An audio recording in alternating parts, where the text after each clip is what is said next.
Our next guest is Bill Merryman, and he's going to run for United States Congress. Yes, Did I get your name right? That's the important Yeah, part. that's Bill definitely Merryman. correct.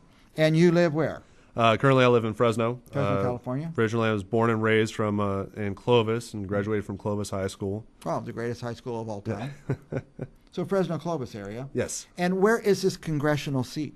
So this is the 22nd Congressional District, and this covers parts of Fresno, Clovis, Visalia, Tulare, and all the outer-lying rural areas. A lot of the small towns. Yes. So how many people does a congressional seat represent?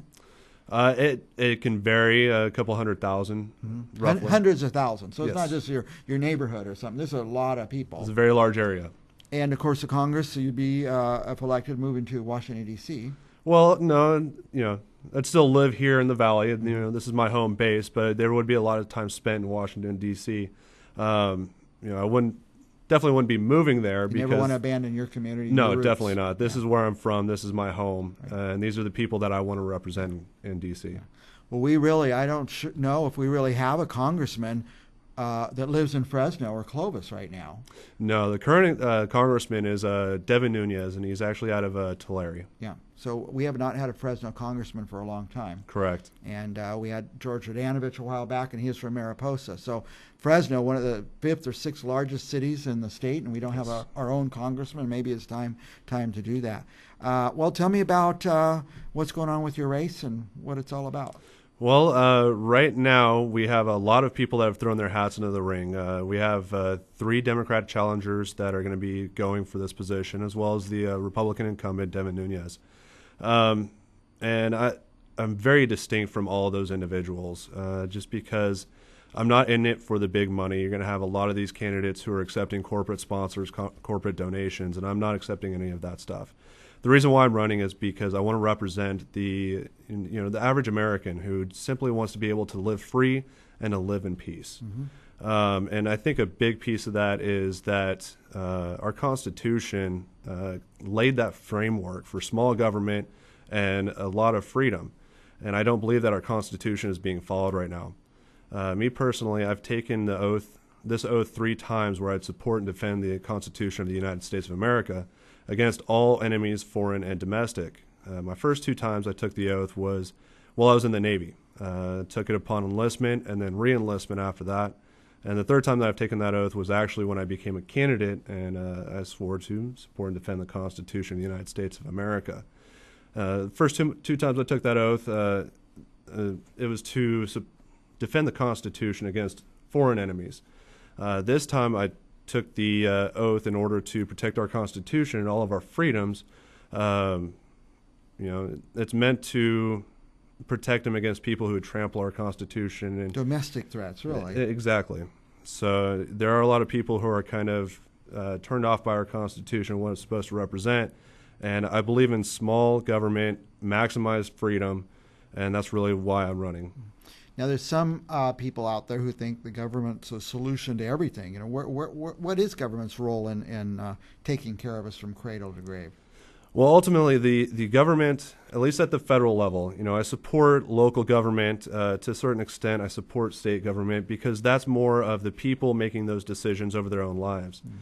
The problem I see with the federal government is that we now have people from North Carolina who are thousands of miles away making these decisions that directly affect us here in the Valley. Well, somebody in North Carolina doesn't know our issues that we face here in the Valley.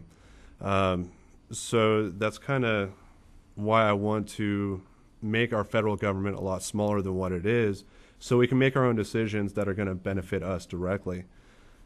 Now, you and I both went to Clovis schools, which I think are pretty good schools, and yes. Local school board making a lot of decisions. Back, I think it was Jimmy Carter decided to grow the federal government and add a Department of Education. Yes. Who's now telling our local school boards that they figured it out better than them. Yeah. So the issue that I see with the Department of Education is that we've centralized a lot of the decision making. And instead of having maybe 50 different states running 50 different plans and allowing those states to discuss what's working and what's not, we now have this individual entity that is making unilateral decisions over millions of students. The benefit that I see in decentralizing that and giving that authority back to the states is that now we have 50 different almost case studies that we can look at, and the different states would be able to share with one another what works and what doesn't, so that we can all grow from these different ideas and encourage innovation in our education instead of stifling it. Now, we have our own problems here in the Valley that our congressman would know about and go back to D.C. and fight for us, and there's national and international problems too. What do you see as the biggest issue coming up that Congress will face that they can make a difference on? There are so many issues. It's hard to just pick out one. I have a lot of different stances, and essentially the basis of all of those stances is that big government has never been the solution for anything that we've faced so far. A lot of cases, it's actually hurt us in many ways, and a lot of the areas where we've seen inflation hit the worst, such as our housing, our food, things of that nature, are directly supplemented by federal government, which is taxpayer money. So we're paying our taxes into a federal government who then disperses that, and we wind up paying for the taxes, and then we also pay for the inflated price of the goods that we're wanting to buy. Yeah. Now, the water is an important issue in the Valley. I noticed that our congressmen, whether being on the Ag or Water Committees, on the Intelligence Committee, how do you see water as an issue for the Valley? So actually, our current congressman has done a lot of good as far as trying to support our farmers and our dairymen and representing those individuals in Congress. He did, just recently submit a bill that was passed through the legislature that helped to open up water rights for our farmers. So he still plays an active role in that aspect, even though he's not on an agricultural type of committee. So maybe it would be beneficial for him to be on those, but even from the Central Intelligence Committee, he's still benefiting those individuals. Benefiting them, right. I guess agriculture is a national security issue. It is. It's definitely a national security issue. And it's also, if we didn't have our farmers, if they didn't have their rights, who would feed us?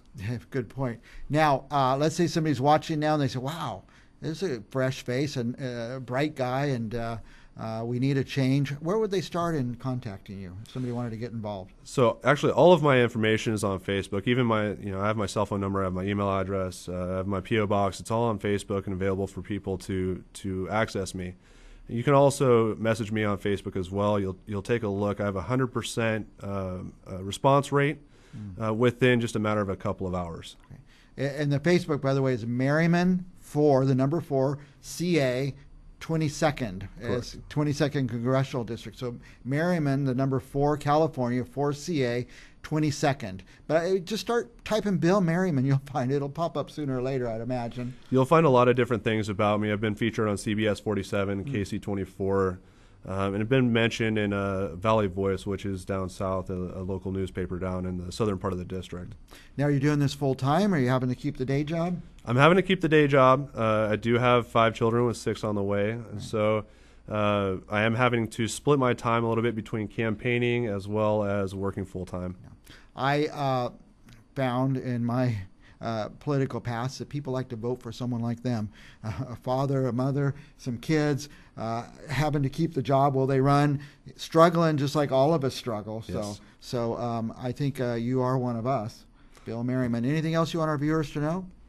I hope to earn your support. If you do have any questions on my stances, please definitely look me up. Please ask me those questions. I am very responsive.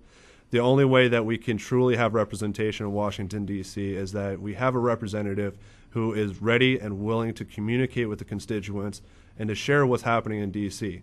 That's exactly what I want to do. Very good. Bill Merryman, running for Congress in the 22nd District, and we hope you come back again and again. We want to get to know you a lot better. We will be back with more Central Valley Business right after this.